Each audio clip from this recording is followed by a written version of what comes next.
Hello, good morning everyone.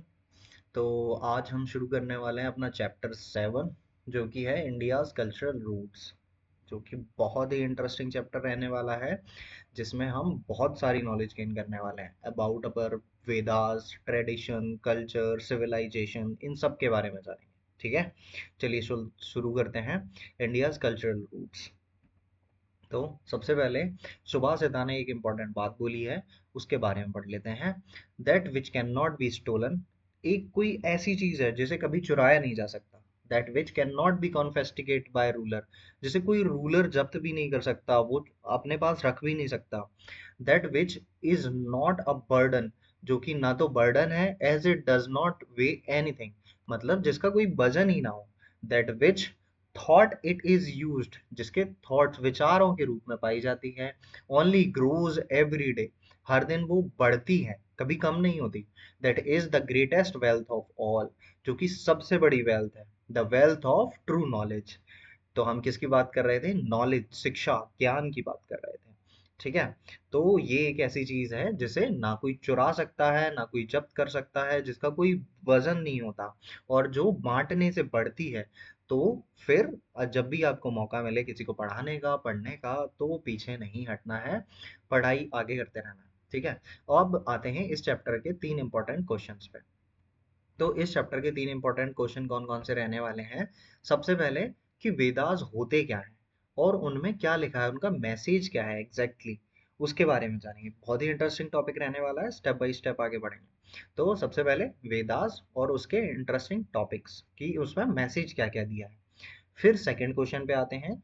जो new school of thoughts emerge हुए थे इंडिया में फर्स्ट मिलेनियम बीसीई में, फर्स्ट मिलेनियम बीसीई में, आई होप आपको ये टाइमलाइन क्लियर हो रही होगी। मिलेनियम, डेकेड, सेंचुरी, ये सारे टर्म्स मैंने क्लियर करा दिए प्रीवियस क्लासेस में। अगर आपको नहीं समझ में आते हैं तो एक बार गो थ्रू हो जाइएगा। बीसीई भी, इवन सीई, बीसीई, ये सारे टर्म्स क्लियर हो चुके हैं। ठीक है, तो फर्स्ट मिलेनियम बीसीई में जो new school of thoughts emerge होकर आए थे, उनके कोर प्रिंसिपल्स क्या थे, वो किन सिद्धांतों पे चलते थे, उनका कोर सिद्धांत क्या था, उसके बारे में जानेंगे। और तीसरा इंपॉर्टेंट, कि जो हमारे इंडियन कल्चर के फोक और ट्राइबल ट्रेडिशंस हैं, उनके बारे में जानेंगे कि उनका क्या कंट्रीब्यूशन रहा है हमारे इंडियन कल्चर को बनाने में। ठीक है, आई होप ये तीनों चीजें क्लियर हो गई होंगी। वेदास के बारे में पढ़ेंगे, उनके मैसेज के बारे में जानेंगे। सेकंड, फर्स्ट मिलेनियम बीसीई में जो new school of thoughts emerge होकर आए हैं, उनके कोर प्रिंसिपल्स के बारे में जानेंगे। और जो हमारे ट्राइबल ट्रेडिशंस हैं या फोक ट्रेडिशंस हैं, उनमें इंडियन कल्चर को कैसे बनाने में क्या कंट्रीब्यूशन किया है, उसके बारे में जानेंगे। लेकिन सबसे पहले हम क्या करेंगे, कुछ टर्म्स पढ़ लेंगे जो कि चैप्टर के बीच में यूज होने वाले हैं, फिर आएंगे हम आगे। ठीक है, तो पहले टर्म्स पढ़ लेते हैं, उसके बाद मैं आपको ये पिक्चर्स के बारे में बताऊंगा। सबसे पहले स्पिरिचुअल, आप सभी ने सुना होगा कि वो बहुत ही स्पिरिचुअल है, धार्मिक है। तो कुछ ऐसे टर्म्स आपको यहाँ पर देखने को मिलेंगे। सबसे पहले spiritual, concern with the spiritual और soul. Spirituality is the search for a deeper और higher dimension beyond our current personality. Spirituality क्या होता है? अपने आप की खोज, थोड़ा और अंदर जाके खुद को खोजना, जो हम आज, जो हमारी पर्सनैलिटी है उसके अलावा। ठीक है, तो उसे हम क्या बोलते हैं? सोल या फिर स्पिरिट के बारे में जानना, उसे हम स्पिरिचुअलिटी बोलते हैं। सीकर, सेकंड क्या है? Seeker, someone who seeks the truth of the world, जिसे दुनिया का सत्य प्राप्त, सच की प्राप्ति हो जाती है, उसे हम सीकर बोलते हैं। This could be a sage, a saint, yogi, और फिलोसफर। वो कोई भी हो सकता है, एक ऋषि हो सकता है, ज्ञानी हो सकता है, कोई योगी हो सकता है, कोई फिलोसफर हो सकता है। तो उसे हम, जिसे सत्य की प्राप्ति हो गई, जिसे सत्य के बारे में, दुनिया के सत्य के बारे में पता चल गया हो, उसे हम क्या बोलते हैं? सीकर। ठीक है, थर्ड आते हैं यूनेस्को। यूनेस्को का मतलब होता है, बाय द वे, इसका फुल फॉर्म है United Nation Educational, Scientific and Cultural Organization. UNESCO क्या है? एक ऑर्गेनाइजेशन है जो कि क्या करती है? डायलॉग्स प्रमोट करती है। क्यों? बिटवीन पीपल एंड नेशन, दो एजुकेशन, साइंस और कल्चर। ठीक है, ये सारी चीजें प्रमोट करने के लिए यूनेस्को एक ऑर्गेनाइजेशन है, जो कि एजुकेशन को आगे बढ़ाने के लिए काम करती है। ठीक है, कॉस्मोस, कॉस्मोस क्या होता है? द वर्ल्ड और the universe as an order and harmonious system, एक हार्मोनियस सिस्टम पूरे वर्ल्ड का या फिर यूनिवर्स का, उसे हम बोलते हैं कॉस्मॉस। वर्ल्ड व्यू, नाम से क्लियर हो रहा होगा, world view, a certain view और अंडरस्टैंडिंग ऑफ द वर्ल्ड, मतलब सर्टेन व्यू हो या फिर अंडरस्टैंडिंग हो वर्ल्ड की, इस ओरिजिन, उसके ओरिजिन के बारे में, उसकी उत्पत्ति कहाँ हुई, कैसे काम करता है, उस उन सभी चीजों को जानने के बारे में, तो उसे हम क्या बोल देते हैं, वर्ल्ड व्यू। फिर आते हैं हीलर पर। हीलर क्या होता है, someone who uses traditional practices to relieve और हील डिसीजेज। हीलर क्या है, एक प्रैक्टिस है जिसमें क्या ट्रेडिशनल प्रैक्टिस यूज करते हैं किसी चीज से रिलीफ पाने के लिए या फिर किसी डिसीज को क्योर करने के लिए, हील करने के लिए, उससे ओवरकम करने के लिए। फिर आते हैं कॉन्शियसनेस।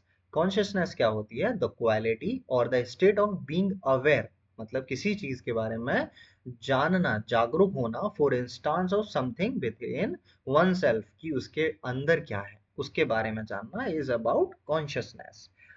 फिर आते हैं एस्थेटिक। एस्थेटिक क्या होता है, someone who engages in a rigorous discipline to attain a higher consciousness। ascetic मतलब हायर कॉन्शियसनेस, मतलब वो बहुत ही अपने आप को बहुत ही अंदर से जानना चाहता है और वो रिगरस डिसिप्लिन में है, बहुत ही ज्यादा डिसिप्लिन्ड व्यक्ति है, उसे हम बोल देते हैं एस्थेटिक। सिंपली अगर कोई व्यक्ति डिसिप्लिन, एक व्यक्ति होता है जो नॉर्मल डिसिप्लिन फॉलो कर रहा होता है, लेकिन वो एक रिगरस डिसिप्लिन फॉलो कर रहा हो कि एग्जैक्टली ये चीज ऐसे होनी चाहिए, इसको ऐसे परफॉर्म किया जाना चाहिए, मैं इतने बजे ये काम करूंगा, तो उसे हम क्या बोल देते हैं, एसेटिक बोल देते हैं। फिर आते हैं attachment. Attachment, the condition of having a bond with someone और समथिंग यूजुअली थ्रू सेंटिमेंट और हैबिट, मतलब किसी चीज से जुड़ाव, आप किसी से लगाव हो जाता है, अब वो किसी सेंटिमेंट्स के थ्रू हो सकता है, आपकी फीलिंग्स के थ्रू हो सकता है, आपकी हैबिट के थ्रू हो सकता है, उसे हम क्या बोल देते हैं, अटैचमेंट बोल देते हैं। फिर आते हैं मॉन्क। मॉन्क क्या होता है, एक आदमी giving up the usual life in the world, जो कि जो नॉर्मल लाइफ है उसे छोड़ देता है, डेडिकेट्स हिमसेल्फ टू रिलीजियस और स्पिरिचुअल परस्यूट्स, मतलब वो रिलीजियस और स्पिरिचुअलिटी के लिए अपनी लाइफ को डेडिकेट कर देता है। अब जैसे कि एक मॉन्क, एक साधु को आपने देखा होगा, take vows that is commits himself to follow strict rules for a disciplined life, तो वो अपनी लाइफ में स्ट्रिक्ट रूल्स फॉलो करता है, सुबह जल्दी उठ जाते हैं, लिमिटेड खाना खाते हैं, किसी को कुछ अपशब्द नहीं बोलते। तो आपने देखा होगा एक जो जेन्युइन साधु होता है, मॉन्क होता है, वो एकदम शांत, काम, डिसिप्लिन्ड, सुबह जल्दी उठना, लिमिटेड खाना खाना, कम नींद लेना, ऐसी काफी सारी चीजें वो फॉलो करता है, तब जाके वो एक मॉन्क यानी साधु बनता है। इसी में अगर इसी का फीमेल वर्जन देखा जाए तो हम उसे क्या बोलते हैं, नन। साध्वी जो होती है वो नन होती है, female equivalent of a monk. I hope सारी चीजें क्लियर हो गई होंगी। नन समझ में आ गया, मॉन्क अटैचमेंट, किसी से जुड़ाव, एसेटिक रिगरस डिसिप्लिन, उसे एसेटिक बोल देते हैं। कॉन्शियसनेस, नोइंग वन सेल्फ, उसे हम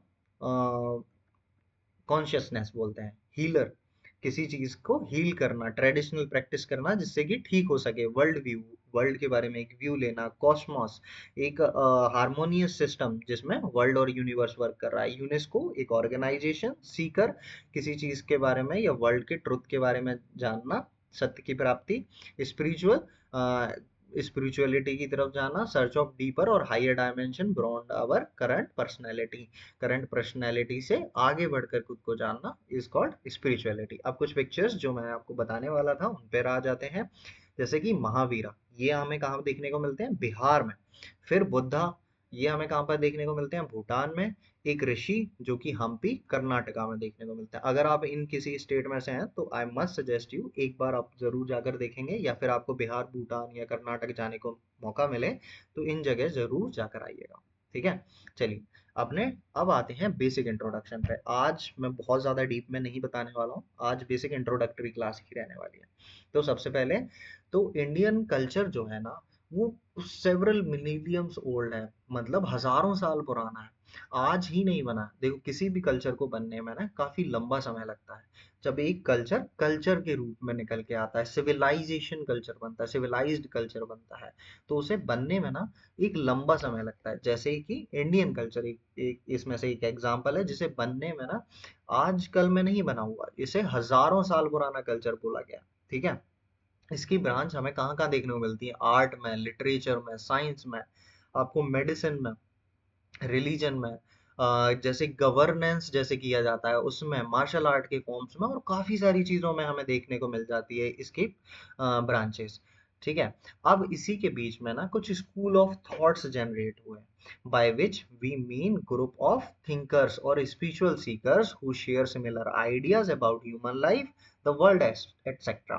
देखो, स्कूल ऑफ थॉट्स क्या होता है? ऐसे थिंकर्स या फिर स्पिरिचुअल सीकर्स यानी जानने वालों का ग्रुप होता है जो कि सिमिलर आइडियाज रखते हैं एक दूसरे, किसके बारे में? ह्यूमन लाइफ के बारे में, दुनिया के बारे में, या स्पिरिचुअलिटी के बारे में। अगर कोई सिमिलर आइडियाज रखता है, कुछ लोग सिमिलर आइडियाज रख देते हैं, तो हम उन्हें क्या बोलते हैं? School of thoughts. मान लीजिए कुछ लोग भगवान में बिलीव करते हैं, कुछ वेदास में बिलीव करते हैं, तो हम ऐसा बोल देते हैं कि वो एक इस पर्टिकुलर स्कूल ऑफ थॉट को बिलोंग करते हैं, जो लोग भगवान में बिलीव करते हैं या फिर जो लोग वेद में बिलीव करते हैं।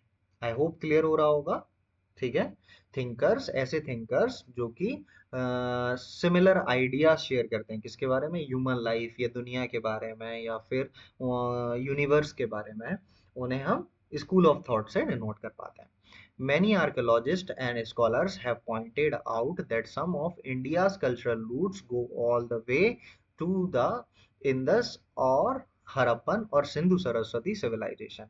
अब काफी सारे आर्कियोलॉजिस्ट ये मानते हैं कि जो इंडियन कल्चरल की रूट्स हैं वो कहाँ से मिलकर आती हैं, वो हमें बेसिकली इंडस सिविलाइजेशन या हड़प्पन सिविलाइजेशन जिसे बोला जाता है, या सिंधु सरस्वती नदी के बारे में हमने पढ़ा था, उस सिविलाइजेशन के बारे में, वहां से निकल कर आती हैं। आई होप ये सारे टर्म्स आपको क्लियर होंगे, और अगर नहीं है तो एक बार आप जाकर जरूर देख लेंगे प्रीवियस क्लासेस में। Indus civilization, Harappan civilization map में कहाँ ये आपको ये देखने को मिलते हैं, सिंधु सरस्वती रिवर सिविलाइजेशन, इन सब के बारे में बहुत डिटेल में हमने शेयर कर रखा है, तो एक बार जरूर आप देख लेंगे। ठीक है, प्रीवियस क्लासेस में। चलिए, अब आते हैं वेदास और वैदिक कल्चर के बारे में। आई होप आप सभी ने वेद वर्ड तो सुना ही होगा। ठीक है। बेसिकली हमारे 4 वेद हैं। ठीक है, इसके बारे में हम डिटेल में जानेंगे, और वैदिक कल्चर और उनके द्वारा जो हमारे पास कल्चर प्रेजेंट है उसके बारे में। तो सबसे पहले वेद। वेद क्या है बच्चों? एक संस्कृत टर्म से निकल कर आता है। तो वेदा का मतलब होता है नॉलेज, विद्या यानी ज्ञान। तो वेद, वेद क्या है? किससे निकल के आया है? संस्कृत टर्म विद से निकल के आया है, जिसका मतलब होता है नॉलेज। नॉलेज का मतलब विद्या। ठीक है। और हमारे पास कितने वेदास हैं? 4 वेद हमें देखने को मिलते हैं। सबसे पहले ऋग्वेदा। ऋग्वेदा सबसे ओल्ड वेदा भी माना जाता है, मतलब सबसे पुराना और सबसे पहले लिखा गया वेद ऋग्वेद है। फिर उसके बाद यजुर्वेद, सामवेद, अथर्ववेद। कौन कौन से 4 हैं? इनको मल्टीपल टाइम्स रिवाइज करते रहेंगे। वेद, वेद का किससे निकल के आया है? संस्कृत टर्म्स में, जिसका मतलब होता है नॉलेज, जिसका अर्थ होता है विद्या। हमारे पास 4 वेद प्रेजेंट हैं।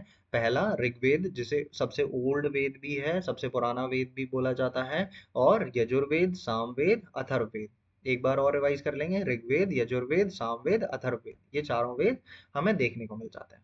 क्लियर है? They are the most ancient text of India. India के सबसे पुराने टेक्स्ट में से एक इन्हें वेदास को माना जाता है। And Indeed among the most ancient in the world, और दुनिया में सबसे पुराने भी देखे गए। ठीक है। तो सिर्फ इंडिया में ही नहीं, वर्ल्ड के पॉइंट ऑफ व्यू से भी देखा जाए तो one of the oldest text हमें ये वेद देखने को मिलते हैं। The Vedas consist of thousands of hymns. Veda में हजारों हाइम्स देखने को मिलती हैं। प्रेयर्स देखने को मिलती हैं। प्रेयर्स भी किसके फॉर्म में? पोएम्स यानी पोम के रूप में या फिर सॉन्ग्स के रूप में हमें देखने को मिलती है। जैसे आज भी हम जो प्रार्थना करते हैं, प्रेयर करते हैं, एक सॉन्ग या पोएम के रूप में करते हैं। That were recited orally, not written. शुरू में क्या है, देखो एक बेसिक इंफॉर्मेशन हम ले लेते हैं। पहले क्या है ना, हम लिखना नहीं जानते थे, जस्ट हम कन्वर्सेशन करते थे बोल कर, समझ कर, बस। तो फिर जब भी हमें कोई चीज याद रखनी होती थी, तो जो सेजेस होते थे, ऋषि मुनि होते थे, वो अपने शिष्यों को कैसे सिखाते थे? वो उन्हें रटवाते थे, बार बार बार बार बोल बोल कर सुनाते थे, उन्हें याद होता था, ऐसे जाकर वो याद कर लेते थे, और ऐसे ही आगे आगे नॉलेज ट्रांसफर होते रहती थी। पहले हमें लिखना नहीं आता था। जब तक लिखना नहीं आता था तो हम ओरली चीजों को परफॉर्म करते थे, ओरली सुनते थे, मेमोराइज करते थे और बोलते थे, सुनते थे, मेमोराइज करते थे, बोलते थे। क्लियर है? तो ऐसे चीजें चलती थी, तो पहले लिखित में नहीं होती थी। Those hymns were composed in the सप्त सिंधवा रीजन। अब ये कहाँ पर कंपोज हुई है? ये हाँ सप्त सिंधवा रीजन में देखने को मिलती हैं। ठीक है, फिर उसके बाद आते हैं वैदिक हाइम्स कंपोज्ड बाय ऋषिज। अब जो हमारे ऋषि मुनि हुए हैं उन्होंने इन्हें कंपोज किया है, और ऋषिकाज ने in the early form of Sanskrit language. जो संस्कृत लैंग्वेज की शुरुआती लैंग्वेज थी संस्कृत, उसमें इन्हें कंपोज किया गया है। They were addressed in the poetical form to many deities such as Indra, Agni, Varuna, Mitra, Saraswati, Usha and many more. तो जो हमारे जो एड्रेस किए गए हैं, मतलब भगवान को याद किया जा रहा है किस वे में? पोएटिकल फॉर्म में, कहानी के रूप में। जैसे हम पोइट्री सुनते हैं वैसे ही हमारे ये जो डाइटीज हैं, हमारे जो देवता हैं, गॉड हैं, भगवान हैं, इनको हम कहानी के रूप में, पोयम के रूप में, सॉन्ग के रूप में याद करते हैं, इनकी प्रेयर करते हैं। तो इनको इस तरीके से हमारे ऋषि मुनियों ने संस्कृत लैंग्वेज में हाइम्स, वैदिक हाइम्स के रूप में लिखा है। और इनमें कौन कौन से भगवान शुरू में पूजे जाते थे? जैसे कि इंद्र, अग्नि, वरुण, मित्र, सरस्वती, उषा एंड मैनी मोर, ऐसे बहुत सारे। तो जो स्पेशली नेचर से जुड़े हुए थे, जैसे इंद्र हुए, अग्निदेव हुए, वरुण देव हुए, तो ये ऐसे हैं जो नेचर से जुड़े हुए थे। तो पहले लोग नेचर की तरफ ज्यादा झुकाव रखते थे और नेचर से रिलेटेड गॉड की पूजा ज्यादा किया करते थे। ठीक है, together with the shares and these deities sustain rhythm or truth and order in the human life in the Cosmos. और ये सारे लोग जो अपने दुनिया है या फिर यूनिवर्स है, इन सब से जुड़े हुए रहते थे और इन्हीं के अकॉर्डिंग प्रेयर, सॉन्ग्स, प्रार्थना किया करते थे। The early rishis and rishikas saw those gods and goddess as one. जो पहले ऋषि और ऋषिकाज थे ना, ऋषि मुनि थे, वो ना ये सारे जितने भी देवी देवता हैं सबको एक मानते थे, कोई भी सेपरेट नहीं था कि अलग हैं, ये अलग हैं, ये अलग हैं। ऐसा नहीं होता था पहले, और अभी भी इवन सभी भगवान एक ही हैं। हम ऐसा मानते थे और अभी भी मानते हैं काफी हद तक, बस नाम अलग अलग है। लेकिन जो सुप्रीम पावर है, जो एक एक भगवान है, वो एक ही है। ठीक है, बस सभी लोग क्या करते हैं, अपने अपने अनुसार, अपने अपने रूप में, अपने अपने नाम से उसे पूछते हैं। ठीक है, तो इसके लिए एक श्लोक भी है, हाइम भी हम देखते हैं। एकम सत विप्रा बहुधा वदंती, द एग्जिस्टेंट इज वन। मतलब जितना भी एग्जिस्टेंट है वो सब एक है, बट सेजेस, जो साधु हैं, उन्होंने इनके काफी सारे नाम दे रखे हैं, जैसे इंद्र, अग्नि, वरुण, मित्र। मतलब है तो ये प्रकृति का हिस्सा ही, लेकिन अगल अलग अलग नाम दे रखे हैं, अलग अलग नामों से पूजा जाता है, अलग अलग नामों से इन्हें याद रखा जाता है। ठीक है, लेकिन in this world view some values were specially important. अब इस वर्ल्ड व्यू में हम मतलब पढ़ के आ चुके हैं, लेकिन कुछ वैल्यूज काफी इंपॉर्टेंट है, जैसे कि सत्य, beginning with truth, was which was often another name for God. मतलब भगवान क्या है? सत्य ही भगवान है। दूसरा नाम भगवान का क्या रखा गया है? सत्य, सच, ट्रुथ। ठीक है, द लास्ट मंत्रास, जो ऋग्वेदा के लास्ट मंत्र हैं, for the unity among people, तो वो भी एक दूसरे को एक एक यूनाइट करने का ही मैसेज देते हैं। जैसे कि come together, speak together, common be in your mind, may your thoughts agree, united be your purpose, united your heart, may your thoughts be united so all may agree. मतलब unite, unity का message दे रहा है। ठीक है, last मंत्र जो है ऋग्वेदा के, जो कि हमने यहाँ पर देखा कि जो कि यूनिटी का मैसेज दे रहा है। एक note, the meticulous transmission over thousands of years explained why in 2008 UNESCO recognized Vedic chanting as a masterpiece of the original and intangible heritage of humanity। अब देखो, यूनेस्को ना इंटेंजिबल हेरिटेज की एक लिस्ट निकालती है, मतलब जिससे ऐसे हेरिटेज जो खत्म नहीं हो सकते। ऐसे काफी सारे हेरिटेज हैं जो कभी खत्म नहीं हो सकते, इंटेंजिबल टेंजिबल दोनों की लिस्ट निकालती है। आगे वाली क्लासेस में हम डिटेल में पढ़ेंगे, बट अभी के लिए आप इतना याद रखिएगा, इंटेंजिबल टेंजिबल हमने दो टर्म्स यहाँ पर पढ़े हैं, वो क्या होते हैं। तो इंटेंजिबल लिस्ट में यूनेस्को ने वैदिक चैंटिंग को 2008 में रिकॉग्नाइज किया था कि वैदिक चैंटिंग क्या है, एक मास्टरपीस है ओरल, जिसे इंटेंजिबल हेरिटेज ऑफ ह्यूमैनिटी कहा गया। इतना याद कर लीजिए। फिर मैं आपको नेक्स्ट वीडियोस में टेंजिबल क्या होते हैं, इंटेंजिबल क्या होते हैं, हेरिटेज साइट जो यूनेस्को ने रिकॉग्नाइज किया है, कैसे रिकॉग्नाइज करता है, इन सब के बारे में डिटेल में मैं आगे वाली क्लासेस में बताऊंगा। अब आते हैं वैदिक चैंटिंग पे, और ये हम पढ़ेंगे अपनी नेक्स्ट क्लास में। तो अभी क्या करेंगे, हम एक बार और इस पूरे को बहुत अच्छे से रिवाइज करेंगे, फिर हम कंटिन्यू करेंगे नेक्स्ट क्लास में। तो सबसे पहले हमने क्या जाना, इंडियन कल्चरल रूट्स के बारे में पढ़ रहे थे। इंडियन कल्चरल रूट्स में हमने पहले सुभाषिता ने कुछ बात बोली थी about the knowledge, about the true knowledge. उसके बारे में हमने पढ़ा, जिसे ना तो चुराया जा सकता है, ना उसे कोई जब्त कर सकता है, ना उसका बर्डन होता है, ना वेट होता है, ना उसे बांटने से घटता है, बल्कि बांटने से वो हर दिन बढ़ते रहता है। तो ऐसे ट्रू वेल्थ के बारे में बात की थी, जिसे हम नॉलेज बोलते हैं, ज्ञान बोलते हैं।